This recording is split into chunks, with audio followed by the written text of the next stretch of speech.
മുമ്പ് എങ്ങുമില്ലാത്ത വിധത്തിൽ മധ്യ പൂർവേഷ്യ വലിയ രീതിയിലുള്ള ഒരു സംഘർഷാവസ്ഥയിലൂടെയാണ് കടന്നുപോയിക്കൊണ്ടിരിക്കുന്നത്. ഇസ്രായേൽ എപ്പോൾ, എങ്ങനെ, ഏത് നിമിഷം ഇറാനെ ആക്രമിക്കും എന്നതിൻ്റെ ഒരു ആകാംക്ഷയിലാണ് ഇന്ന് ലോക രാജ്യങ്ങൾ. ഈ കഴിഞ്ഞ ദിവസം ഇസ്രായേൽ പ്രധാനമന്ത്രി ബെഞ്ചമിൻ നെതന്യാഹു ഇറാനിലെ ജനതയെ അഭിസംബോധന ചെയ്തുകൊണ്ട് നടത്തിയ വളരെ അസാധാരണവും ശ്രദ്ധേയവുമായ ഒരു പ്രസംഗമുണ്ട്. ഇറാനിലെ ജനതയുടെ നിലവിലെ അരക്ഷിതാവസ്ഥയ്ക്ക് കാരണം അവരെ അടിച്ചമർത്തിക്കൊണ്ട് അവിടെ ഭരണം നടത്തുന്ന തീവ്ര ഇസ്ലാമിക ഭരണകൂടമാണ്. ബെഞ്ചമിൻ നെതന്യാഹു നടത്തിയ ആ ഒരു പ്രസംഗവുമായി ബന്ധപ്പെട്ട ചില കാര്യങ്ങളാണ് നിലപാട് എന്ന ഈ പ്രോഗ്രാമിലെ ഇന്നത്തെ എപ്പിസോഡ് ചർച്ച ചെയ്യാൻ ആഗ്രഹിക്കുന്നത്. ഒരു കാലഘട്ടത്തിൽ സാമ്പത്തികമായും ഒപ്പം തന്നെ മറ്റെല്ലാ വിധത്തിലും ഉന്നതിയിൽ നിന്നിരുന്ന ഇറാനിലെ ജനത അല്ലെങ്കിൽ ഇറാനിലെ സമൂഹം നൂറ്റാണ്ടുകൾ പിന്നോക്കം പോയത് എങ്ങനെയാണ് ആ ജനതയെ തീവ്ര ഇസ്ലാമിക ഭരണകൂടം അടിച്ചമർത്തിയത്? അവിടെ നടന്ന ആ ഒരു ഇസ്ലാമിക് റെവല്യൂഷൻ, അതിൻ്റെ പിന്നിലെ ഒരു അജണ്ട എന്തൊക്കെയാണ്? അത് ആ മേഖലയിൽ, മിഡിൽ ഈസ്റ്റിൽ മാത്രമല്ല ലോകമെമ്പാടും സൃഷ്ടിച്ച പ്രത്യാഘാതങ്ങൾ, അത് എങ്ങനെയാണ് നിരപരാധികളുടെ ചോര വീഴാൻ ഇടയാക്കിയത് എന്നീ വിഷയങ്ങളാണ് നിലപാട് എന്ന ഈ ഒരു പ്രോഗ്രാമിൽ ഞങ്ങൾ ചർച്ച ചെയ്യാൻ ആഗ്രഹിക്കുന്നത്. ഞാൻ ജോർജി, എന്നോടൊപ്പം ഉള്ളത് ജോജി അരുൺ. ഇപ്പോൾ ഇസ്രായേൽ ഇറാനുമായി നടത്തുന്ന ഒരു സംഘർഷം അല്ലെങ്കിൽ ഒരു ഏറ്റുമുട്ടൽ, അവിടെ നടക്കുന്ന ഒരു ഡെവലപ്മെന്റ്സ്, അതിനേക്കാളൊക്കെ ഉപരി ഈ കഴിഞ്ഞ ദിവസം ബെഞ്ചമിൻ നെതന്യാഹു ഇറാൻ ജനതയെ അഭിസംബോധന ചെയ്ത് നടത്തിയ പ്രസംഗത്തിലെ ചില ശ്രദ്ധേയമായിട്ടുള്ള ചില ഭാഗങ്ങൾ, അതിൻ്റെ അടിസ്ഥാനത്തിലാണ് നമ്മൾ ഈ ഒരു ചർച്ച സംഘടിപ്പിക്കുന്നത്. നമ്മൾ ഈ ഇറാന്റെ ചരിത്രമെടുത്ത് പരിശോധിക്കുമ്പോൾ ഞെട്ടിക്കുന്ന ചില യാഥാർത്ഥ്യങ്ങൾ നമുക്ക് നൽകുന്നുണ്ട്. ഈ ഇസ്ലാമിക് റവല്യൂഷൻ 1979 നടന്ന ആ ഒരു ഇസ്ലാമിക് റവല്യൂഷന് മുമ്പുള്ള ഇറാന്റെ ഒരു ചിത്രം എന്ന് പറയുന്നത് ഏതൊരു പാശ്ചാത്യ രാജ്യങ്ങളെയും വെല്ലുന്ന രീതിയിലുള്ള ചില ചിത്രങ്ങളാണ് നമുക്ക് അവിടെ നിന്നും ലഭിക്കുന്നത്. സാമ്പത്തികമായും വിദ്യാഭ്യാസപരമായും ഒപ്പം തന്നെ വളരെ ഇന്റലക്ച്വലായും വളരെ മുന്നോക്കം നിന്നിരുന്ന ഒരു സമൂഹമായിരുന്നു ഇറാന്റേത്. പക്ഷേ അവരെ വളരെ നൂറ്റാണ്ടുകൾക്ക് പിന്നോക്കം അവരെ നയിച്ചത് ഈ അവിടെ നടന്ന ഇസ്ലാമിക് റവല്യൂഷനാണ്. ഷിയ ഐഡിയോളജിയിൽ അടിസ്ഥാനപ്പെടുത്തി അവിടെ നടന്നുകൊണ്ടിരിക്കുന്ന ഒരു മതഭരണമാണ്. നമുക്ക് എന്തുകൊണ്ടാണ് ഇറാൻ ജനത ഇത്തരത്തിലുള്ള ഒരു ദുരവസ്ഥയിലേക്ക് കടന്നുപോയി എന്നത് നാം ചിന്തിക്കുമ്പോൾ, ആ കാര്യങ്ങൾ ചർച്ച ചെയ്യുമ്പോൾ തീർച്ചയായിട്ടും പ്രേക്ഷകർക്ക് ഈ സമകാലിക കേരളത്തിൻ്റെയും നമ്മുടെ രാജ്യത്തിൻ്റെയും ചില സംഭവ വികാസങ്ങൾ അല്ലെങ്കിൽ ചില പശ്ചാത്തലവുമായിട്ട് ചില സമാനതകൾ തോന്നിക്കഴിഞ്ഞാൽ നമുക്ക് അവരെ കുറ്റം പറയാൻ സാധിക്കില്ല.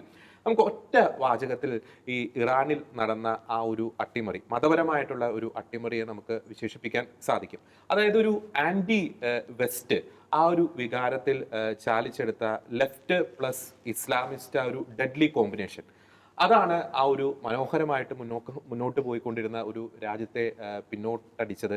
അവിടെ വളരെ തീവ്രമായിട്ടുള്ള രീതിയിലുള്ള ഒരു മതഭരണത്തിലേക്ക് കാര്യങ്ങൾ പോയത്. നമുക്ക് അതിൻ്റെ ഒരു ചരിത്രം വളരെ ബ്രീഫായിട്ടൊന്ന് ചിന്തിക്കുകയാണ്. ഈ 1925 മുതൽ 1941 വരെ അവിടെ ഭരിച്ചിരുന്നത് റേസ ഷാ പാൽവി എന്ന് പറയുന്ന ഒരു മൊണാർക്കായിരുന്നു.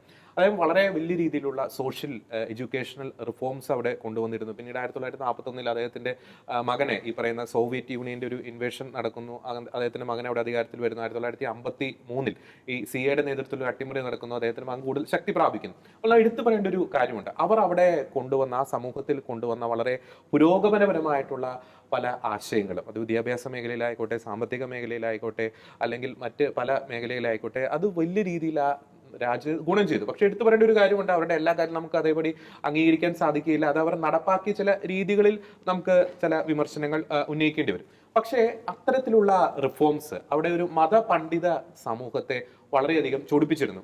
ഉദാഹരണം പറയുകയാണെങ്കിൽ, അവർ ഈ സ്ത്രീകൾക്ക് വോട്ടിംഗ് റൈറ്റ്സ് കൊടുത്തിരുന്നു, അത് അവർക്ക് ഇഷ്ടപ്പെട്ടില്ല. ഒപ്പം തന്നെ ഈ ലാൻഡ് റിഫോമുമായി ബന്ധപ്പെട്ട ചില കാര്യങ്ങൾ അവർ കൊണ്ടുവന്നിരുന്നു, അത് ഇവർക്ക് ഇഷ്ടപ്പെട്ടില്ല. ഒപ്പം ഈ പറയുന്ന ഒരു ഭരണകൂടത്തിന്റെ പ്രോ വെസ്റ്റ് ആയിട്ടുള്ള ഒരു മനോഭാവം പലരെയും ചൊടിപ്പിച്ചു. അപ്പോൾ അവിടെ സംഭവിച്ചത് എന്താണെന്ന് വെച്ച് കഴിഞ്ഞാൽ, അതായത് പല ഐഡിയോളജിയിൽ പെട്ടവർ അല്ലെങ്കിൽ പല ചിന്താഗതിയിൽ പെട്ടവർ ഒരേ വികാരത്തിൽ ഒന്നിക്കുന്നു, അതായത് ഭരണകൂടത്തിനെതിരെയുള്ള ഒരേ വികാരത്തിൽ ഒന്നിക്കുന്നു. ആ വികാരത്തെ ഏകോപിപ്പിക്കാൻ ഈ പറയുന്ന ഈ അയത്തുള്ള കമേനിയുടെയൊക്കെ നേതൃത്വത്തിലുള്ള ഷിയ ഐഡിയോളജിയിൽ അടിസ്ഥാനപ്പെടുത്തി പ്രവർത്തിക്കുന്ന ആ സംവിധാനത്തിന് ആകുന്നു ആ രീതിയിൽ അവിടെ ഒരു അട്ടിമറി നടക്കുന്നു. പിന്നീട് ഒരു ഇസ്ലാമിസ്റ്റ് ഐഡിയോളജിയിൽ അവിടെ ഭരണം മുന്നോട്ട് പോകുന്നു, സ്ത്രീകളുടെ സ്വാതന്ത്ര്യം അടിച്ചമർത്തുന്നു, എല്ലാ തരത്തിലും ഇറാനെ പിന്നോട്ടടിക്കുന്ന ഒരു സ്ഥിതിവിശേഷം. അപ്പോൾ തന്നെ നമുക്കറിയാം, നമ്മൾ ഡീറ്റെയിൽസ് ആയിട്ട് ജോജി പറയുന്നത് എനിക്ക് തോന്നുന്നു, അതായത് ഗൾഫ് മേഖലയിൽ ഈ അവിടെ ഇസ്ലാമിക് റവല്യൂഷന് ശേഷം സംഭവിച്ച വലിയ രീതിയിലുള്ള ഒരു അസ്ഥിരത, ഇൻസ്റ്റെബിലിറ്റി. അപ്പോൾ നമുക്ക് ഞാനത് പറയാൻ കാരണം ഈ കേരളത്തിന്റെ ഒക്കെ പശ്ചാത്തലത്തിൽ ചിന്തിച്ച് നോക്കുമ്പോൾ പല സമാനതകളും നമുക്ക് ഇതിനകത്ത് കാണാൻ സാധിക്കും. നമുക്ക് ആദ്യഘട്ടത്തിൽ എനിക്ക് തോന്നുന്നു ഈ ഗൾഫ് മേഖലയിൽ ഇപ്പോൾ വളരെയധികം മിഡിൽ ഈസ്റ്റ് ഒക്കെ അരക്ഷിതാവസ്ഥയിലൂടെ കടന്നു പോവുകയാണ്. അപ്പോൾ ഈ ഷിയ ഭരണകൂടം അല്ലെങ്കിൽ ഈ പറയുന്ന ഇസ്ലാമിക് റവല്യൂഷൻ സൃഷ്ടിച്ച ഒരു അസ്ഥിരത, ഒരു ഇൻസ്റ്റെബിലിറ്റി, അത് ആദ്യഘട്ടത്തിൽ ഒന്ന് ചർച്ച ചെയ്യാൻ തോന്നുന്നു. നമ്മുടെ ചരിത്രം പഠിക്കുമ്പോൾ മനസ്സിലാക്കുന്ന കാര്യം, ഒരു BC 4000 നൂറ്റാണ്ട് വരെയും പിന്നോട്ട് പോകുന്നതാണ് ഇപ്പോഴത്തെ ഇറാൻ. അത് പഴയ പേർഷ്യ. അത് 935 ആദ്യമായിട്ട് ഈ ഇറാൻ എന്ന ആ ഒരു പേര് വരുന്നത്. അതിന് മുമ്പ് നമുക്കറിയാം പേർഷ്യ എന്നാണ് ആ സ്ഥലം അറിയപ്പെട്ടിരുന്നത്. അപ്പോൾ അങ്ങനെ ഈ BC 4000 നൂറ്റാണ്ട് വരെയും എന്നാ പറയുക പുറകോട്ട് പോകുന്ന ഒരു വലിയ ചരിത്രമുള്ള നാടാണ് ഈ പേർഷ്യ എന്ന് പറയുന്നത്. നമ്മൾ കാണുന്ന ബൈബിളിൽ ഈ ഇസ്രായേലിനൊപ്പം തന്നെ പേർഷ്യ, അതുപോലെ മേദിയ, അതുപോലെ അസീറിയ, പിന്നെ ബാബിലോൺ തുടങ്ങിയ രാജ്യങ്ങളുടെ പേരൊക്കെ അവിടെ പറയുന്നുണ്ട്. അപ്പോൾ അങ്ങനെ അത്രമാത്രം ചരിത്രമുള്ള ഈ നാട് പല രീതിയിലുള്ള മാറ്റങ്ങൾക്ക് വിധേയമാകുകയാണ്. 8-ാം നൂറ്റാണ്ട് മുതൽ 10-ാം നൂറ്റാണ്ട് വരെ നമ്മൾ കാണുന്ന ഒരു ഇസ്ലാമൈസേഷനാണ് കാണുന്നത്. അതിനുശേഷം നമ്മൾ കാണുന്നുണ്ട് വീണ്ടും അവിടെ മംഗോളിയൻ ഭരണവർഷം വരുന്നു. എന്നാൽ ഈ മംഗോളിയക്കാർ പലരും അവർ വീണ്ടും ഈ ഇസ്ലാം മതം സ്വീകരിച്ചപ്പോൾ അവർ വീണ്ടും അങ്ങോട്ട് മാറുന്നു. അങ്ങനെ പല രീതിയിലുള്ള ചേഞ്ചസിലൂടെല്ലാം കടന്നു വന്നു ജോർജി. അങ്ങനെ 979 ഒരു ഇസ്ലാമിക വിപ്ലവം എന്ന് പറയാം. അതിനു ശേഷമാണ് ഇവിടെ എന്നാ പറയുക ഒരു സമൂലമായ മാറ്റം ഉണ്ടാകുന്നത്. അപ്പോൾ ആ ഒരു നാൾ വരെയും ശരിക്കും ഷായുടെ പോളിസികളിൽ പലതും നമുക്ക് ഒരു സ്വീകാര്യമല്ലെങ്കിൽ തന്നെയും ഒരു എന്നാ പറയുക ഒരു കൾച്ചർ, അതുപോലെ തന്നെ സാമൂഹിക അവസ്ഥകൾ, അതുപോലെ വിദ്യാഭ്യാസം, സാമ്പത്തികം, ഈ മേഖലയിലെല്ലാം വലിയൊരു പുരോഗതി ഉണ്ടായിരുന്നു ശരിക്കും. പലപ്പോഴും ഈ അമേരിക്കയുടെ ഒരു സപ്പോർട്ട് ഉണ്ടായിരുന്നു, വെസ്റ്റിൻ്റെ സപ്പോർട്ട് ഉണ്ടായിരുന്നു. അപ്പോൾ അതിനൊക്കെ പല പല ദുഷ്പരികൾ ഉണ്ടായിട്ടുണ്ട്. വലിയ സ്വാതന്ത്ര്യം ഉണ്ടായിരുന്നു ശരിക്കും. നല്ലൊരു കൾച്ചറാണ് ഇവിടുത്തെ ഇരിക്കുക. അപ്പോൾ അതിനുശേഷം സംഭവിച്ചതെന്ന് വെച്ചാൽ അവർ ഈ മൊണാർക്കി ഭരണത്തേക്കാൾ ഉപരിയായിട്ട് അവർ ഈ മതഭരണത്തെ പ്രിഫർ ചെയ്തപ്പോൾ അവരൊരു എന്നാ പറയുക ഒരു അടിമത്തത്തിൻ്റെ ചട്ടക്കൂടിലേക്ക് പോവുകയാണ് ചെയ്തത്. സ്ത്രീകളുടെ അവസ്ഥ, സമൂഹത്തിൻ്റെ അവസ്ഥ. അപ്പോൾ അവിടെ നമുക്കറിയാം ഈ ഷാ ഭരണകൂടത്തിന് ശേഷം വന്നത് ഒരു ഷിയ ക്ലർജികളുടെ ഒരു വലിയ ഭരണമാണ് ശരിക്കും. അപ്പോൾ നമ്മൾ ഈ ഗൾഫിൻ്റെ അതിനുശേഷം വന്ന ആ ഗൾഫിൻ്റെ അവസ്ഥ മാത്രമല്ല, നമ്മൾ ലോകത്തിലാകമാനമുള്ള അവരുടെ ആ ഒരു ഇറാൻ്റെ ബന്ധം നോക്കുമ്പോൾ അവിടെ ഒരു കാര്യമായ മാറ്റം വന്നിട്ടുണ്ട് ശരിക്കും. ഞാൻ പറയാൻ കാരണം ഇതാണ്, നമുക്കറിയാം ഈ സൗദി അറേബ്യ ആയിക്കോട്ടെ, ഇറാഖ് ആയിക്കോട്ടെ, UAE ആയിക്കോട്ടെ, അതൊക്കെ സുന്നി പ്രമുഖ രാജ്യങ്ങളാണ് ശരിക്കും. അപ്പോൾ അവർക്കൊന്നും ഈ ഷിയാക്കളുടെ ഈ രീതിയിലുള്ള ഒരു വലിയ എന്താ പറയുക മുന്നേറ്റം അവർക്കൊന്നും അത്ര സ്വീകാര്യമായിരുന്നില്ല. ഇനി ഇസ്രായേലുമായിട്ടും പ്രശ്നം വന്നത് ഈ ഒരു ശേഷമാണ് ശരിക്കും. അപ്പം ഈ ഒരു ഷാ ഭരിക്കുന്ന കാലത്ത് ഇസ്രായേലുമായിട്ട് വളരെ നല്ല ബന്ധമുണ്ടായിരുന്നത്. പിന്നീട് അങ്ങോട്ട് ഈ ഒരു ഷിയ ക്ലർജികളുടെ ഭരണം വന്നതോടുകൂടി ഈ ബന്ധങ്ങളെല്ലാം തകടം പറഞ്ഞു. നമുക്കറിയാം 980 മുതൽ 88 വരെ 8 വർഷം നീണ്ടു നിൽക്കുന്ന ഇറാഖ് യുദ്ധം അത് ശരിക്കും വല്ലാതെ ഇറാനെ തകർത്ത് കളഞ്ഞു. പിന്നീട് നമ്മൾ കാണുന്നത് സമ്പൽ സമൃദ്ധമായിരുന്ന ഇറാൻ്റെ സാമ്പത്തിക അവസ്ഥ എല്ലാം വളരെ തകടം പറയുകയാണ്. സാമൂഹിക വ്യവസ്ഥ, അതുപോലെ ജനങ്ങളുടെ ജീവിതം, അങ്ങനെ പല പല മേഖലകളിൽ ഇറാൻ വല്ലാതെ പുറകോട്ട് പോവുകയാണ് ചെയ്തത്. പിന്നീട് നമ്മൾ കാണുന്ന ഈ ഒരു ഷാ ഭരണകൂടത്തിന് ശേഷം വന്ന ഈ ഷിയ ക്ലർജിയുടെ ഭരണകൂടത്തിന് ഒരു ഡോമിനൻസ് പിടിക്കാൻ വേണ്ടി അവർ പല രീതിയിലുള്ള പിന്നെ അവരുടെ അങ്ങോട്ട് ആ ഒരു ചിന്താധാര മാറുകയാണ് ശരിക്കുന്നത്. പിന്നെ എന്താ കാണുന്നത് വെച്ചാൽ ഇപ്പോൾ നമ്മൾ കാണുന്നത് നമ്മൾ ഈ ഇസ്രായേൽ ഇറാൻ ഈ പ്രശ്നത്തെ നമ്മളെടുത്ത് ഡീറ്റെയിൽ ആയിട്ട് മനസ്സിലാക്കുമ്പോൾ ജോർജി ഇപ്പോൾ ഇറാനിൽ നിന്ന് തുടങ്ങി സിറിയ, ലെബനോൻ, അങ്ങനെ ഹിസ്ബുള്ള, ഹൂതി, അതുപോലെ തന്നെ ഹമാസ്, ഇങ്ങനെ ആ ഒരു ഏരിയകൾ മുഴുവൻ ഇപ്പോൾ ശരിക്കും ഇറാൻ്റെ പിടിയിലാണുള്ളത്. അപ്പോൾ ഈ ഒരു റീജിയൻ എല്ലാം ഉപയോഗിച്ചുകൊണ്ട് ഇറാൻ ശരിക്കും ഇസ്രായേലിനെ ആക്രമിക്കുകയാണ് ചെയ്യുന്നത്. അതാണ് വർഷങ്ങളായിട്ട് ഇസ്രായേൽ വല്ലാതെ എന്താ പറയുക പിന്നെ ഈ ഒരു മേഖല ഇത്തരം ഒരു അവസ്ഥയിലൂടെ കടന്നു പോയിക്കൊണ്ടിരിക്കുന്നത്. അപ്പം ഇതിൻ്റെയൊക്കെ പുറകിൽ ഇറാനാണെന്ന് ഇവർക്കറിയാം. പക്ഷേ ജോഗ്രഫിക്കലി ഇവരുടെ തമ്മിൽ ഒരു ബൗണ്ടറി ഇല്ലതാനും. എന്നാൽ ഹിസ്ബുള്ളയും അതുപോലെ ഹൂതികളെയും അതുപോലെ ഹമാസിനെയും എല്ലാം പിന്തുണയ്ക്കുന്നതും ഇനി ഈ പറഞ്ഞ ലെബനോനിലൂടെയും സിറിയയിലൂടെയും ഒക്കെ പല രീതിയിലുള്ള ആക്രമണം നടത്തുന്ന എല്ലാം ഇതിൻ്റെ പുറകിലെല്ലാം ഉള്ളത് ഈ ഇറാൻ്റെ ശക്തിയിലുള്ളത്. അപ്പോൾ ഇതൊക്കെ മനസ്സിലാക്കി ഇപ്പോഴാണ് ശരിക്കും ഇസ്രായേലിന് ആ ഒരു അവസ്ഥ അല്ലെങ്കിൽ ഒരു നേരിട്ടൊരു യുദ്ധത്തിനൊരു അവസ്ഥ വന്നേക്കുന്നത്. അപ്പം ഞാൻ പറഞ്ഞു വിടുന്ന അവസ്ഥ ഇതാണ്, ഒരു എക്സ്ട്രീമായിട്ടുള്ള ആ ഒരു മതഭരണത്തിലേക്ക് പോയി കഴിഞ്ഞപ്പോൾ അവിടുത്തെ ആ ഒരു സാമ്പത്തിക സാമൂഹിക അവസ്ഥ അല്ലെങ്കിൽ മറ്റുള്ള രാഷ്ട്രങ്ങളുള്ള ബന്ധങ്ങൾ, കൾച്ചർ, അതുപോലെ എന്താ പറയുക അവരുടെ പുരോഗതി, ഇതെല്ലാം കംപ്ലീറ്റ് തകടം പറഞ്ഞു. അപ്പം നമ്മൾ ഇവിടെ ശ്രദ്ധിക്കേണ്ട ഒരു കാര്യം എന്ന് വെച്ച് കഴിഞ്ഞാൽ ഇങ്ങനെ ഏത് രാഷ്ട്രം പോകുമ്പോഴും നമ്മളിപ്പോൾ മൊണാർക്കിയുടെ അവസ്ഥയിൽ നമ്മൾ മറ്റൊരു അവസ്ഥ പ്രിഫർ ചെയ്യുന്നു, അല്ലെങ്കിൽ മറ്റൊരു രാജ്യാവസ്ഥ നമ്മൾ മറ്റൊരു അവസ്ഥ പ്രിഫർ ചെയ്യുന്നു. അപ്പോൾ ഇങ്ങനെയൊക്കെ ഈ എക്സ്ട്രീമിസ്റ്റിലേക്ക് പോകുമ്പോൾ മനസ്സിലാക്കേണ്ട കാര്യം രാജ്യത്തിൻ്റെ അവസ്ഥ വല്ലാതെ തകടം മറിയും, ജനങ്ങളുടെ ജീവിതം വളരെ വളരെ ദുഷ്കരമാകും. ഇനി ഞാൻ പറയാം, ഇപ്പം ഈ ഇസ്രായേലിൻ്റെ യുദ്ധത്തിൽ ഒരു പരിധിവരെയും എന്നാ പറയുക, ഇസ്രായേൽ ആഗ്രഹിക്കുന്നതെന്നല്ലോ അവരെ തോൽപ്പിക്കുകയല്ല, മറിച്ച് അവിടുത്തെ റെജിമിനെ മാറ്റുക. കാരണം അവിടുത്തെ റെജിമിനെ ഈ ഭരണാവസ്ഥ മാറ്റാതെ, അല്ലെങ്കിൽ ഈ ഒരു എക്സ്ട്രീമിസം മാറ്റാതെ ഒരിക്കൽ പോലും ഇവർക്ക് ഈ റിവൽറി മാറിയല്ല. വീണ്ടും വീണ്ടും അങ്ങോട്ടും ഇങ്ങോട്ടും ഇവർ ചൊറിഞ്ഞുകൊണ്ടിരിക്കും, പ്രശ്നങ്ങൾ ഉണ്ടായിക്കൊണ്ടിരിക്കും. അത് കാരണം തന്നെ അവിടുത്തെ റെജിമിനെ മാറ്റുക എന്നുള്ളതാണ് അവരുടെ ഒരു പ്രധാനപ്പെട്ട ലക്ഷ്യം. ഇവിടെ ജോർജ് പറഞ്ഞ മറ്റൊരു പോയിന്റ് പറയുകയാണ്, ഈ രീതിയിലുള്ള ഒരു കോയലേഷൻ എന്ന് വെച്ചാൽ എന്താ പറയുക, ഒരു തീവ്ര സ്വഭാവമുള്ള മതസംഘടനകൾ, ഒരു ലെഫ്റ്റിസ്റ്റ് ഐഡിയകൾ, ഈ രീതിയിലുള്ള ഏതെങ്കിലുമൊക്കെ സൊസൈറ്റിയിൽ ഈ രീതിയിലുള്ള കോയലേഷൻ ഫോം ചെയ്യുന്നവർ, അതും കേരളത്തിൽ എവിടെയാണെങ്കിലും ശരി, അവിടെ ജനം വളരെ ജാഗരൂകരായിരിക്കണം. ഇസ്ലാമിക് റവല്യൂഷൻ എടുത്തു പറയേണ്ട ഒരു അവിടുത്തെ ലെഫ്റ്റ് ഐഡിയോളജികൾ ഒന്ന് ചേർന്നു ഇസ്ലാമിസ്റ്റുകളുടെ കൂടെ. അതെ, ശരിക്കും ഈ ലെഫ്റ്റ് കൂടുമ്പോൾ അവർക്ക് ഇതിൻ്റെ ആ ഒരു ആഴത്തെക്കുറിച്ചൊന്നും അത്ര കാര്യമായിട്ടൊന്നും മനസ്സിലായി. പക്ഷേ കുറച്ച് കഴിഞ്ഞപ്പോൾ അവർക്ക് മനസ്സിലായി ഇത് കംപ്ലീറ്റ് മത പണ്ഡിതന്മാരുടെ കയ്യിലേക്ക് പോയി. അപ്പോൾ ആ ഒരു രീതിയിലുള്ള സാഹചര്യം സംജാതമാക്കുന്ന ഏത് സമൂഹത്തിലും പൊതുജനം വളരെ ശ്രദ്ധിക്കേണ്ടതുണ്ട്. നമ്മൾ ശ്രദ്ധിക്കണം. കാരണം കേരളത്തിലെ അവസ്ഥകളിലും അങ്ങിങ്ങായി നമ്മൾ കാണുന്ന ചില സംഭവവികാസങ്ങൾക്ക് വലിയ സമാനതയുണ്ട്. വളരെയേറെ ജാഗ്രതയോടുകൂടി നമ്മൾ മുന്നോട്ട് പോകേണ്ട ഒരു വലിയ കാലഘട്ടമാണ്. ലെഫ്റ്റ് ഇസ്ലാമിസ്റ്റ് ആ ഒരു ഡെഡ്ലി കോമ്പിനേഷൻ്റെ ഒരു അപകടമാണ് പറഞ്ഞത്. അതിനകത്ത് മറ്റൊരു കാര്യം കൂടി, നമ്മൾ എന്തുകൊണ്ട് ഈ ഇറാൻ ആ ഒരു റെജീം, അത് പലരും ചിന്തിക്കും അത് ഇറാനിൽ മാത്രം ഒതുങ്ങി നിൽക്കുന്നതല്ലേ എന്ന് പലരും ചിന്തിക്കും. നമ്മൾ അവിടെ ഈ ഇസ്ലാമിക് റവല്യൂഷന് നേതൃത്വം നൽകിയ ആ ഒരു ക്ലർജിയുണ്ട്, ആളുടെ പേര് റഹുല ഖൊമേനി എന്നാണ് ആളുടെ പേര്. ആളുടെ ഒരു ഐഡിയോളജിയാണ് നമ്മൾ എടുത്തു പറയുന്നത്. നമ്മൾ ഈ പൊളിറ്റിക്കൽ ഇസ്ലാം പല തലത്തിൽ നമ്മൾ ചർച്ച ചെയ്തിട്ടുള്ളതാണ്. ആളുടെ ഒരു ഐഡിയോളജി എന്ന് പറയുന്നത് ഈ ഷിയ വിശ്വാസ പ്രകാരം ഈ 12th ഇമാമാണ് ലോകത്തിന്റെ ഒരു രക്ഷകനായിട്ട് വരുന്നത്. അപ്പൊ ഈ 12th ഇമാം വരുന്നത് വരെ ഒരു മോറലി ഗൈഡഡ് ആയിട്ടുള്ള ഒരു ഇസ്ലാമിക് സൊസൈറ്റിയെ പണിയുവാൻ അല്ലെങ്കിൽ നയിക്കുവാനുള്ള ഒരു ഉത്തരവാദിത്തം അത് സ്റ്റേറ്റിന്റെ സഹായത്തോടെ, അവിടെയാണ് എടുത്തു പറയേണ്ടത്, സ്റ്റേറ്റിന്റെ സഹായത്തോടെ നയിക്കുവാനുള്ള ഉത്തരവാദിത്തം എന്ന് പറയുന്നത് ക്ലർജിയുടെ കയ്യിലാണ്, അതായത് ഇസ്ലാമിക് ക്ലർജിയുടെ കയ്യിലാണ് എന്നൊരു ഐഡിയോളജിയാണ് വിശ്വസിക്കുന്നത്. അപ്പോൾ ഈ ഐഡിയോളജി ഇറാനിൽ മാത്രം ഒതുങ്ങി നിൽക്കുന്നതല്ല. അവർ ഇസ്ലാമിക് റവല്യൂഷൻ ഇറാനിൽ നടത്തി അത് പല രാജ്യങ്ങളിലേക്കും എക്സ്പോർട്ട് ചെയ്യാനുള്ള ഒരു ശ്രമം കൂടി പല തരത്തിൽ ഇവർ നടത്തുന്നുണ്ട് അല്ലേ? അതിന്റെയൊക്കെ ബാക്കി പത്രമാണ് ഈ ഹിസ്ബുള്ളയും ഹൂതികളും ഈ ഹമാസും ഒക്കെ. ജോർജ് ഇവിടെ സൂചിപ്പിച്ചതുപോലെ ഇസ്ലാമിന്റെ സൂക്ഷിപ്പുകാർ തങ്ങളാണ്. ഇതാണ് ഷിയ ഐഡിയോളജിയിൽ അവർ ഇപ്പോഴത്തെ അവിടുത്തെ മതനേതൃത്വം ചിന്തിക്കുന്നത്. ഈ ഒരു ചിന്താഗതിയിലേക്ക് അവർ മറ്റുള്ളവരെയും കൂടി കൂട്ടിക്കൊണ്ടുവരിക എന്നൊരു ലക്ഷ്യത്തോടു കൂടിയാണ് അവർ മുന്നേറുന്നത്. പക്ഷേ നമുക്കറിയാം അവിടുത്തെ ഇറാനിലത്തെ മുസ്ലിം അല്ലെങ്കിൽ അവിടുത്തെ ഷിയ മുസ്ലിം മത നേതൃത്വം എന്ന് പറയുന്നത് അതൊരു ശരിക്കും പറഞ്ഞാൽ അതൊരു ഊതി വീർപ്പിച്ചൊരു ബലൂണാണ്. അവിടുത്തെ മുസ്ലിം ജനസംഖ്യ 99% എന്ന് പറയുമ്പോൾ ഈ 99%-ലെ വെറും 40% മാത്രമാണ് അവർ ഈ മതത്തിന്റെ പേരിൽ തങ്ങൾ അറിയപ്പെടണമെന്ന് ആഗ്രഹിക്കുന്നത്. ബാക്കി എല്ലാവരും, അതായത് ഒരു 60%-ഓളം പേര് അവർക്ക് ഈ മതപരമായ ഐഡന്റിറ്റി അവർക്ക് ആഗ്രഹമില്ല. അവർ ദൈവവിശ്വാസികളാണ്. അവിടെ ഒരു 10% നിരീശ്വരവാദികളുണ്ട്. പക്ഷെ ബാക്കി ദൈവവിശ്വാസികളാണ്. പക്ഷെ അവർ മതപരമായിട്ട് അറിയപ്പെടുന്ന ആഗ്രഹിക്കുന്നില്ല. അതിന്റെ ഒരു പ്രധാന കാരണം എന്ന് പറയുന്നത് ഇപ്പോഴത്തെ അവിടുത്തെ ഭരണകൂടം തന്നെയാണ്. അവിടുത്തെ ഇപ്പോഴത്തെ മതഭരണമാണ് അവരെ ഈ രീതിയിലേക്ക് അവരെ കൊണ്ട് ചെന്നെത്തിച്ചത്. അവർ ഒരിക്കലും ആഗ്രഹിക്കുന്നില്ല. ഇറാനിലെ ഈ അടുത്ത് നടന്ന ഒരു സർവേയിൽ അവിടുത്തെ വെറും 20% മാത്രമാണ് ഇപ്പോഴത്തെ ഭരണത്തെ അനുകൂലിക്കുന്നത്. ഇതാണ് അവിടുത്തെ ഇപ്പോഴത്തെ സിറ്റുവേഷൻ. അവിടെ 10%-ന് താഴെ ആണ് സുന്നികൾ, 90%-ന് മേലെ ഷിയകളും. ഇപ്പോൾ ജോർജ് മുമ്പ് സൂചിപ്പിച്ചതുപോലെ ഇറാന് ഒരു പഴയൊരു ചരിത്രമുണ്ട്. ആ ചരിത്രവും അവരുടെ പഴയകാല ജീവിതം അവര് ഇപ്പോഴും ഓർമ്മിച്ചുകൊണ്ടിരിക്കുന്നുണ്ട്. കാരണം അവരൊരു പാശ്ചാത്യ സംസ്കാരത്തോട് ചേർന്നുള്ള ഒരു ജീവിത രീതിയാണ് അവർ മുന്നേ നയിച്ചിരുന്നത്. അവിടുത്തെ സ്ത്രീകൾക്കൊക്കെ വളരെയധികം സ്വാതന്ത്ര്യം ഉണ്ടായിരുന്നു. ആ ഒരു അവസ്ഥയിൽ നിന്നാണ് അവരെ ഇതുപോലെ ഒരു മതപരമായ ഒരു അടിമത്തത്തിലേക്ക് ഈ ഷിയ മത നേതൃത്വം അവരെ തള്ളിവിട്ടത്.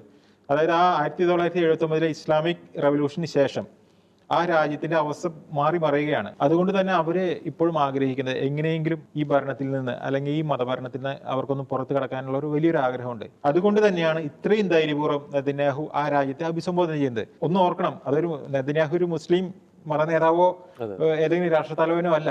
അവരെ സംബന്ധിച്ചിടത്തോളം ഒട്ടും സ്വീകാര്യനല്ലാത്ത ഒരു മതവിഭാഗത്തിൽ നിന്നുള്ള ഒരു നേതാവാണ്. അദ്ദേഹത്തിന് ഇത്ര ധൈര്യം എങ്ങനെ വന്നു സ്വന്തം ജനത്തെ പോലെ ഇറാൻ ജനതയെ അഭിസംബോധന ചെയ്യാനായിട്ട്? അപ്പോൾ ഇറാന്റെ ഒരു യഥാർത്ഥ പിക്ചർ എന്ന് പറഞ്ഞു കഴിഞ്ഞാൽ ഇപ്പോഴത്തെ താലിബാന്റെ അഫ്ഗാൻ തന്നെയാണ്. വളരെ നല്ല രീതിയിൽ ചിന്തിച്ചിരുന്ന ഒരു സമൂഹമായിരുന്നു അവര്. ആ സമൂഹത്തിലേക്ക് താലിബാൻ അവരുടെ ശരീഅത്ത് നിയമവും മത നിയമങ്ങളുമായിട്ട് വന്നപ്പോൾ ആ ജനം എത്രത്തോളം അടിച്ചമർത്തപ്പെട്ട് കഴിഞ്ഞോ അതേ അവസ്ഥയിലൂടെ തന്നെയാണ് ഇറാനിലെ ജനത ഇന്ന് കടന്നുപോയിക്കൊണ്ടിരിക്കുന്നത്. അഫ്ഗാനിലെ ജനം ആഗ്രഹിക്കുന്നുണ്ട്, ഞങ്ങൾക്കൊരു രക്ഷകൻ ഇനി എന്ന് വരും, എവിടെ നിന്ന് വരും എന്ന് അവർ ആഗ്രഹിച്ചുകൊണ്ടിരിക്കുകയാണ്. ഇതേപോലെ തന്നെ ഒരു രക്ഷകനെ ആഗ്രഹിച്ചുകൊണ്ടാണ്, ഒരു രക്ഷകന് വേണ്ടി കാത്തിരിക്കുകയാണ് ഇറാനിലെ ജനതയും. അപ്പോഴാണ് നെതന്യാഹു അവരുടെ ഉള്ളിൽ എന്താണെന്ന് മനസ്സിലാക്കി ഇത്തരമൊരു പ്രഖ്യാപനമായിട്ട് വന്നത്. തീർച്ചയായിട്ടും ഇറാനിലെ ജനതകൾ അത് ഏറ്റെടുത്തിരിക്കും. കാരണം അവർ ഈ ഭരണത്തിന് എത്രയും പെട്ടെന്ന് പുറത്തു കടക്കണമെന്ന് അവർ ആഗ്രഹിക്കുന്നുണ്ട്. നമുക്ക് ബൈബിളിൽ കാണാൻ കഴിയും, സൈറസിനെ നിയോഗിക്കുമ്പോൾ പറയുന്ന ഒരു വാക്കുണ്ട്, നീ എന്നെ അറിയില്ലെങ്കിലും ഞാൻ നിന്റെ പിതൃനാമത്തിൽ അറിയുന്നു. ഈ അവസ്ഥയാണ് ഇറാനിലെ ജനത്തെ സംബന്ധിച്ചിടത്തോളം നെതന്യാഹുവിന് ലഭിക്കാൻ പോകുന്നത്. അദ്ദേഹം അവരുടേതല്ല, പക്ഷേ അദ്ദേഹത്തിലൂടെ അവർക്ക് രക്ഷ വരുമെന്ന് അവർ വിശ്വസിക്കുകയാണ്. അതുകൊണ്ട് തന്നെ ഇനി ഇസ്രായേലിന്റെ ആക്രമണം എങ്ങനെയായിരിക്കും എന്ന് നോക്കുകയാണെങ്കിൽ ഉറപ്പായിട്ടും അവിടുത്തെ ജനത്തിനെ പൊള്ളുന്ന, അവിടുത്തെ ജനത്തെ വേദനിപ്പിക്കുന്ന ഒരു തരത്തിലുള്ള ഒരു ആക്രമണത്തിലേക്ക് അവർ കടക്കില്ല. ഇവിടെ പലപ്പോഴും ചർച്ചകൾ വരുന്നുണ്ട്, എണ്ണപ്പാടങ്ങൾ ആക്രമിച്ചേക്കാം, അതുപോലെ തന്നെ ഇറാന്റെ മറ്റു പല മേഖലകളിലേക്കും ആക്രമണം വരുമെന്ന് നമ്മൾ പറയുന്നുണ്ട്. പക്ഷേ എനിക്ക് തോന്നുന്നു ഇസ്രായേൽ നടത്തുക അത് അവിടുത്തെ മത നേതൃത്വത്തിനെതിരെയുള്ള ഒരു ആക്രമണമായിരിക്കും. അതിൻ്റെ സംവിധാനങ്ങളെ, മത നേതൃത്വത്തെ, അവരുടെ പോലീസ് സംവിധാനത്തെ, അതുപോലെ തന്നെ ഒരുപക്ഷെ ന്യൂക്ലിയർ സംവിധാനങ്ങളെയും ആക്രമിച്ചേക്കാം. പക്ഷെ അതൊരിക്കലും ഒരു അണുവികരണങ്ങളിലേക്ക് പോകുന്ന രീതിയിൽ അല്ലെങ്കിൽ അവിടുത്തെ ജനത്തിനെ ഏതെങ്കിലും രീതിയിൽ ബുദ്ധിമുട്ടുണ്ടാക്കുന്ന രീതിയിലുള്ള ഒരു ആക്രമണമായിരിക്കും. ചുരുക്കത്തിൽ ഇനി വരാൻ പോകുന്ന ഒരു ടെക് വാറാണ്. ആ ടെക് വാറിൽ കൃത്യമായിട്ടും ഇസ്രായേൽ ലക്ഷ്യം വയ്ക്കുക അവിടുത്തെ മത നേതൃത്വത്തെയായിരിക്കും. ഇസ്രായേലിനെ സംബന്ധിച്ചിടത്തോളം ഇഷ്ടംപോലെ ചാരന്മാർ ഇറാനിലുണ്ട്. നമ്മൾ നേരത്തെ സൂചിപ്പിച്ചതുപോലെ വെറും 20% മാത്രമാണ് അവിടുത്തെ മതപരമായ ഭരണത്തെ അനുകൂലിക്കുന്നവർ. ബാക്കി 80%ത്തിലും അവർക്ക് വേണ്ട ആൾക്കാർ അവിടെയുണ്ട്. മിക്കവാറും ഇപ്പോൾ ഈ ദിവസങ്ങളിൽ നടന്നുകൊണ്ടിരിക്കുന്നത് ആരെ റീപ്ലേസ് ചെയ്യണം, ആരൊക്കെയായിരിക്കണം പകരം വരാനുള്ളത്, ഇപ്പോൾ ഭരിക്കുന്നവരിൽ നിന്ന് തന്നെ പലരും ഉണ്ടായിരിക്കാം. പക്ഷെ അങ്ങനെയുള്ള ഒരു സംവിധാനങ്ങൾ ഒരുക്കുന്നതിന് വേണ്ടി കൂടിയായിരിക്കാം ഇപ്പോൾ ഇസ്രായേലും അമേരിക്കയും തമ്മിൽ ചർച്ചകൾ നടക്കുന്നത്. പക്ഷേ ഇനി ഇതെല്ലാം കൈവിട്ടു പോകുന്ന ഒരു സിറ്റുവേഷൻ ഒരുപക്ഷെ വന്നേക്കാം. അത് ഈ മേഖലയിലേക്ക് റഷ്യയോ ചൈനയോ ഇടപെടുമ്പോൾ മാത്രമാണ്. അവരുമായിട്ട് എന്തെങ്കിലും ഒരു സന്ധി ഇപ്പോൾ ഇറാൻ ഉണ്ടാക്കിയിട്ടുണ്ടെങ്കിൽ അത് ഒരുപക്ഷെ നമ്മൾ വിചാരിക്കുന്നതിന് അപ്പുറത്തേക്ക് ഈ കാര്യങ്ങളെല്ലാം കടത്തിവിട്ട് ഇതൊരു മൂന്നാം ലോക യുദ്ധത്തിലേക്ക് കടന്നു വരാനുള്ള സാധ്യതയുണ്ട്. അത് കറക്റ്റാണ്. കാരണം അപ്പോൾ നമ്മൾ ചർച്ച ചെയ്തുകൊണ്ടിരിക്കുമ്പോൾ തന്നെ അതിനെ സാധൂകരിക്കുന്ന ചില വാർത്തകൾ വരുന്നുണ്ട്, വിശദാംശങ്ങൾ പുറത്തു വരുന്നുള്ളൂ. അതായത് ഇസ്രായേലിൻ്റെ ഒരു സ്ട്രൈക്ക്, എയർ സ്ട്രൈക്ക് സിറിയയിലുള്ള ഒരു റഷ്യൻ എയർബേസിലേക്ക് സംഭവിച്ചിട്ടുണ്ട്. അതായത് അവിടെ ഖമീം എയർബേസിലാണ് സംഭവം നടന്നിരിക്കുന്നത്. ഒരു ഇറാനിയൻ പ്ലെയിന് അവിടേക്ക് ഒരു ആയുധങ്ങൾ ഇറക്കുന്ന ഒരു സമയത്താണ് ഇറാനിയൻ പ്ലെയിന് നേരെയാണ് അറ്റാക്ക് ഉണ്ടായിരിക്കുന്നത്. അപ്പോൾ റഷ്യയുടെ എയർ ഡിഫൻസ് സംവിധാനം ആക്ടിവേറ്റഡ് ആകുന്നതിന് മുമ്പ് തന്നെ ഇസ്രായേലിൻ്റെ മിസൈൽ റഷ്യൻ എയർബേസിൽ പതിച്ചിട്ടുണ്ട് എന്ന ഒരു വളരെ ആശങ്ക ജനിപ്പിക്കുന്ന ഒരു വാർത്തയാണ്. എൻ്റെ വിശദാംശങ്ങൾ വരും മണിക്കൂറുകളിൽ നമുക്ക് ലഭ്യമാകുമെന്ന് പ്രതീക്ഷിക്കുന്നു. അപ്പോൾ അത് വളരെ കറക്റ്റാണ്, വലിയ രീതിയിലുള്ള പ്രശ്നങ്ങളിലേക്കാണ് പോയിക്കൊണ്ടിരിക്കുന്നത്. ഒരു കാര്യം കൂടി ഒന്ന് പറഞ്ഞിട്ട് നമുക്ക് കൺക്ലൂഷനിലേക്ക് പോകുമെന്ന് എനിക്ക് തോന്നുന്നു. ഈ 1979 ശേഷവും അതിന് മുമ്പും ഈ ഇറാനും ഒപ്പം തന്നെ അറബ് രാജ്യങ്ങൾ തമ്മിലുള്ള ബന്ധം അത് വളരെ പ്രാധാന്യം അർഹിക്കുന്നതാണ്. ഈ 1979 മുമ്പ് ഈ സൗദി അറേബ്യയൊക്കെ ആയിട്ട് ഇറാന് വളരെ നല്ല രീതിയിലുള്ളൊരു ബന്ധം ഉണ്ടായിരുന്നു. അതിനുശേഷം നടന്ന ഗൾഫ് മേഖലയിൽ നടന്ന പല യുദ്ധങ്ങളുടെയും പ്രധാനപ്പെട്ട ഒരു കാരണം എന്ന് പറയുന്നത് ഷിയ സുന്നി ഐഡിയോളജി ആയിട്ട് ആ കോൺഫ്ലിക്റ്റ് ആണ്. ആരാണ് മുസ്ലിം വേൾഡിനെ ഡൊമിനേറ്റ് ചെയ്യുക എന്നതിനെ പറ്റിയുള്ള ഒരു തർക്കമാണ് അതിലേക്ക് നയിച്ചത്. ഈ ഇസ്ലാമിക് റെവല്യൂഷന് മുമ്പ് അതൊന്നും യാതൊരു പ്രശ്നം ഉണ്ടായി. ഇറാൻ ഇറാഖ് വാറായിക്കോട്ടെ, അതിന്റെ പിന്നിലെല്ലാം പ്രവർത്തിച്ചത് ഈ അവിടെ നടന്ന ഇസ്ലാമിക് റെവല്യൂഷൻ, അതിന് നേതൃത്വം നൽകിയ ഈ കൊമേനിയുടെ നേതൃത്വത്തിലുള്ള സമൂഹം തന്നെയാണ് അതിന് ഒരു കാരണക്കാരായി മാറിയത്. അപ്പോൾ ഈ ഇസ്രായേലും ഇറാനും തമ്മിലുള്ള പ്രശ്നം മാത്രമല്ല, ഈ ഇറാനും വെസ്റ്റും തമ്മിലുള്ള പ്രശ്നം മാത്രമല്ല, ഇറാനും ഈ പറയുന്ന സൗദി അറേബ്യയുടെ നേതൃത്വത്തിലുള്ള ഗൾഫ് കോയിലേഷൻ തമ്മിലുള്ള പ്രശ്നങ്ങൾക്ക് അടിസ്ഥാനപരമായിട്ടുള്ള കാരണം എന്ന് പറയുന്നത് അവിടുത്തെ തീവ്ര മത ഭരണകൂടം തന്നെയാണ്, അതിലേക്ക് നയിച്ച ഇസ്ലാമിക് റെവല്യൂഷൻ തന്നെയാണ്. നേരത്തെ ജോജി സൂചിപ്പിച്ചു, ഇറാൻ വളരെ വലിയ രീതിയിലുള്ള സാമ്പത്തികമായിട്ട് തിരിച്ചടിയിലേക്ക് പോയിക്കൊണ്ടിരിക്കുന്നു എന്നുള്ളൊരു കാര്യം.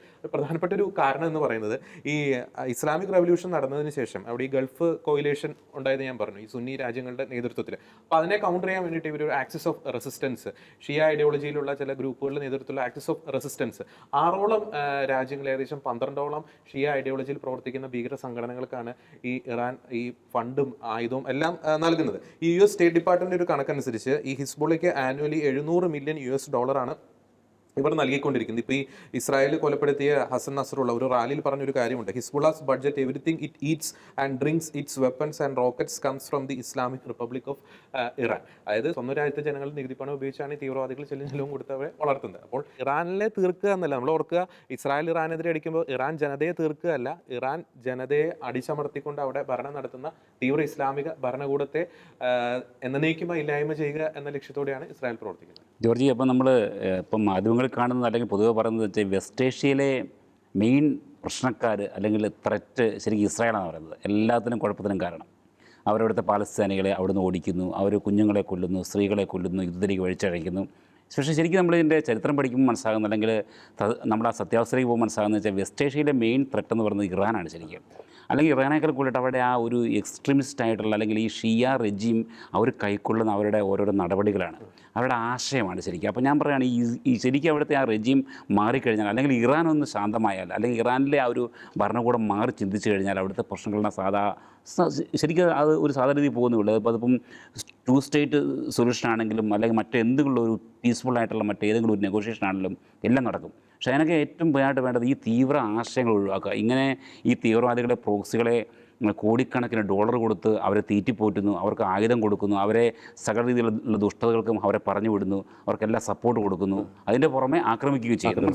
ഇത്തരം പ്രവർത്തനങ്ങൾ ഈ ഷിയാർജിയും നിർത്തുകയാണെങ്കിൽ തന്നെ വെസ്റ്റ് ഏഷ്യയിൽ വളരെ സമാധാനപ്പെട്ട് നമുക്ക് അതിനുവേണ്ടി പ്രതീക്ഷിക്കാം. ഓക്കെ, നമ്മൾ ഏറ്റവും ഇത് കൺക്ലൂഡ് ചെയ്യുന്നതിന് മുമ്പ് നമ്മൾ പരാമർശിക്കേണ്ട ഒരു പേരാണ് ഈ പറയുന്ന മഹ്സ അമിനിയുടെ ഒരു പേര്. കഴിഞ്ഞ സെപ്റ്റംബർ 2022 ഈ അവിടുത്തെ മതഭീകരതയുടെ ഒരു രക്തസാക്ഷി തന്നെയാണ് ഈ മഹ്സ അമിനി. ഹിജാബിൻ്റെ പേരിൽ അവിടുത്തെ മത ഭരണകൂടത്തിൻ്റെ പോലീസിൻ്റെ മർദ്ദനത്തിന് ഇരയായിട്ട് കൊല ചെയ്യപ്പെട്ടു. ഒപ്പം തന്നെ പരാമർശിക്കുന്ന ഒരു കാര്യമുണ്ട്, അവിടുത്തെ ക്രൈസ്തവർ നേരിട്ടുകൊണ്ടിരിക്കുന്ന ക്രൂരമായിട്ടുള്ള പീഡനങ്ങൾ. ജോർജ് ഒരു കാര്യം പറയുകയാണെന്ന് വെച്ചാൽ അവിടെ ശരിക്കും ഇവിടെ അരുൺ സൂചിപ്പിച്ചതുപോലെ അവിടുത്തെ ജനസംഖ്യ ആപ്പടെ മറിയുകയാണ്. ശരിക്കും അവിടെ ഒരു മാസ് കൺവേർഷൻ ക്രിസ്ത്യാനിറ്റിയിലേക്ക് ഒരുപാട് പേര് ക്രിസ്തുമതം സ്വീകരിച്ച് ക്രിസ്ത്യാനിറ്റി വരുന്നുണ്ട്. പക്ഷേ അതിനെക്കുറിച്ചുള്ള വിശദമായ റിപ്പോർട്ട് അല്ലെങ്കിൽ ശരിയായ റിപ്പോർട്ടൊന്നും അവിടുന്ന് പുറത്തു വരുന്നില്ല. പക്ഷേ എങ്കിൽ പോലും നമുക്ക് അറിയാൻ രഹസ്യമായ റിപ്പോർട്ടുകൾ അറിയാൻ സാധിക്കുന്നത് ജനം മാറുകയാണ്, ജനത്തിന് മടുത്തു.